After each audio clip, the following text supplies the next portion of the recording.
오늘은 종종 질문을 해주셨던 할리 데이비슨 72 제 천둥이를 탈 때의 유지비 그리고 타면서 느낀 점 등등에 대해서 말씀을 드리려고 합니다. 요즘에 계속 날씨가 좋지 않거나 좀 비가 오거나 그래가지고 제가 라이딩을 많이 못했어요. 멀리 안 나가기도 했고 계속 출퇴근만 하고 있어서 라이딩 콘텐츠도 못 찍기도 했고요. 그리고 저희 게러지가 지금 공사 중에 있어요. 그래가지고 좀 콘텐츠도 많이 다양하게 못 찍어 올려드린 것 같아가지고 이제 제가 바이크를 타면서 유지하는 방식이나 느낀 점 등등에 대해서 설명을 해드리려고 합니다. 그리고 제가 올리기로 했던 Q&A 영상은 진짜 만들고 있으니까 조만간 잘 정리해가지고 올릴게요. 이번 영상 같은 경우는 요즘에는 할리를 타는 연령층 자체가 많이 낮아졌잖아요. 그래서 저와 같은 20대 분들이 참고를 하셔도 좋을 것 같습니다.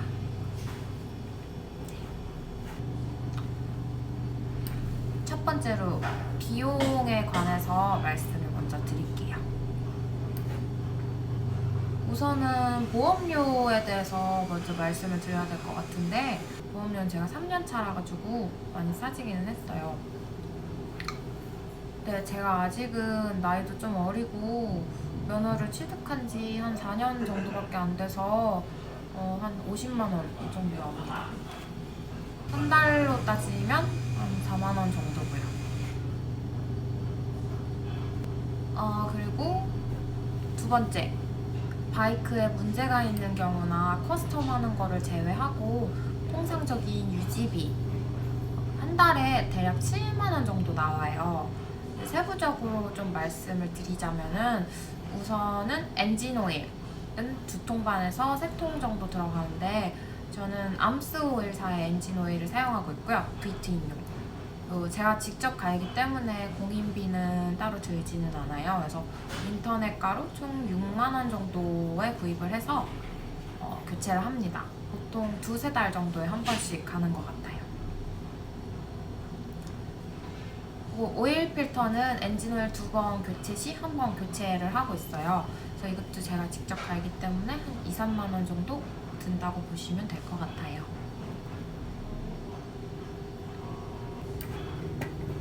그리고 그 외에 타이어, 브레이크 패드, 브레이크액, 미션 오일, 프라이머리 오일 등등을 모두 포함해서 넉넉 잡아 한 1년에 80만 원 안쪽으로 들어요. 그래서 한 달에 한 7만 원 정도라고 생각하시면 될 것 같아요. 이러한 소모품의 경우에는 평소 주행 키로수나 운전자의 운전 습관, 보관 방식 등등 다양한 요인들에 따라서 바뀔 수가 있는 거예요. 지극히 저의 경우에만 말씀드리는 겁니다. 그리고 비용 중에 마지막으로 어찌 보면 가장 큰 돈이 나가는 유류비. 천둥이는 7.9L가 들어가고 시내 주행 시에 연비가 한 7km 정도 나와요. 진짜 연비는 너무 안 좋은 편입니다. 아무래도 연식도 좀 있다 보니까. 하지만 장거리로 가면은 물론 훨씬 더 잘 나오기는 한데 제가 주로 출퇴근용으로 천둥이를 타다 보니까 시내 주행 기준으로 말씀을 드리고 있습니다. 출퇴근하는 거랑 다 해서 대략적으로 따져보면은 일주일에 한 15리터 정도 주유를 하는데 현재 기름값으로는 얼추 한 2만 원 좀 안쪽으로 나오는 것 같아요. 지금 기름값이 굉장히 싸니까요. 그렇게 따졌을 때 한 달로 하면은 유리비가 한 달에 8만 원 정도 나옵니다. 저는 할리로는 장거리를 많이 다니는 편도 아니고 출퇴근이나 통학용의 편기치와 가깝다고 볼 수가 있어요. 저는 출퇴근이나 아니면은 일상생활에서만 타고 있다 보니까. 네. 그래서 투어나 이제 모토 캠핑을 요즘 많이 다니시는 분들한테는 해당은 안 될 것 같습니다. 그치만 저도 여름이 다가오니까 여름에는 모토 캠핑을 좀 더 다닐 생각이에요. 자, 이렇게 해갖고 비용을 총 정리를 해보면은 보험료 4만원, 그리고 유지비 7만원, 유류비 8만원 정도로 총 한 19만원 정도 한 달에 사용을 하고 있네요. 제가 짜잘짜잘하게 쓰는 일이 많다 보니까 이제 기름값도 한 번에 몰아서 내는 게 아니라 이제 주유할 때마다 이렇게 긁잖아요. 이게 만원 이렇게 긁다 보니까 이 정도로 드는 줄 몰랐는데 모아놓고 보니까 꽤 많은 돈이 드네요. 저는 지천도 있는데 지천도 그러면 한 이 정도 드는 것 같거든요.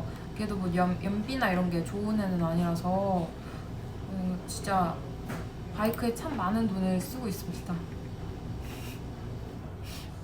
카푸어.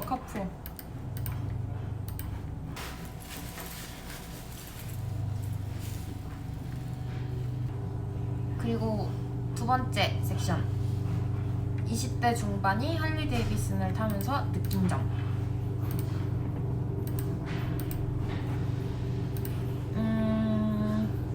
처음에는 할리 데이비슨이라는 브랜드의 이미지 자체가 물론 지금도 많은 나이는 아닌데 당시엔 더 어렸으니까 그때는 저한텐 좀 되게 먼 이미지 같고 과연 이걸 내가 탈 수 있는 바이크일까? 이런 생각이 많이 들었었어요. 그래서 데리고 오기까지 고민이 조금 있었는데 꼭 타보고 싶었던 바이크 브랜드라 결국 구입을 해왔어요. 그리고 이제 3년 차인 지금 후회가 전혀 없습니다. 제가 많은 바이크를 타보기도 했고 다양한 브랜드와 다양한 종류의 바이크를 타보기는 했는데 이제 가장 만족도가 높은 바이크 중에 하나예요. 가장 애착이 있는 바이크기도 하고요. 72가 천둥이, 이름은 구천둥이죠. 그리고 또 제가 엄청 많은 바이크를 타본 거는 아니지만 그래도 거의 모든 장르의 바이크를 타봤어요. 네, 할리가 다른 종류에 비해서 다루기 어렵다거나 크게 눈에 띄기 힘든 점? 이런 것들은 딱히 없었어요. 오히려 의외로 가볍고 경쾌해가지고 네, 출퇴근으로 잘 타고 있습니다. 되게 무겁고 그럴 줄 알았는데 의외로 가볍고 경쾌합니다. 그리고 과거에 비해서 이제 883이나 48 같은 바이크들 덕분에 스포츠터 바이크, 그 바이크들 덕분에 연령층 자체가 낮아지기는 했지만은 그래도 진입 장벽이 아예 낮지만은 않은 브랜드라 조금 갈등하시는 분들도 많이 계실 수도 있는데 또 저는 일상생활에도 충분히 잘 어우러지는 바이크 브랜드라고 생각을 해요. 그리고 무엇보다 할리만의 그 고동감과 뭐 엔진 필링 그리고 그 감성 그런 것들은 다른 브랜드가 낼 수 없는 것들이기도 하고요. 여태까지 장점만 얘기했으니까 단점을 좀 꼽자면은 첫째는 출고가와 부품값이 상당히 비싼 편입니다. 신차를 내릴 경우에 출고가 자체가 20대가 가볍게 생각하기에는 높게 나오기도 했고요. 그리고 파츠들 가격도 저렴한 편은 아니에요. 그래도 저는 워낙 튼튼한 바이크다 보니까 다른 장르들도 마찬가지로 모두 갈아야 하는 소모품류를 제외하고는 크게 파츠 값이 막 들 일이 없어서 드레스업이나 튜닝을 많이 하실 분이 아니라면은 엄청 큰 문제는 아닐 것 같아요.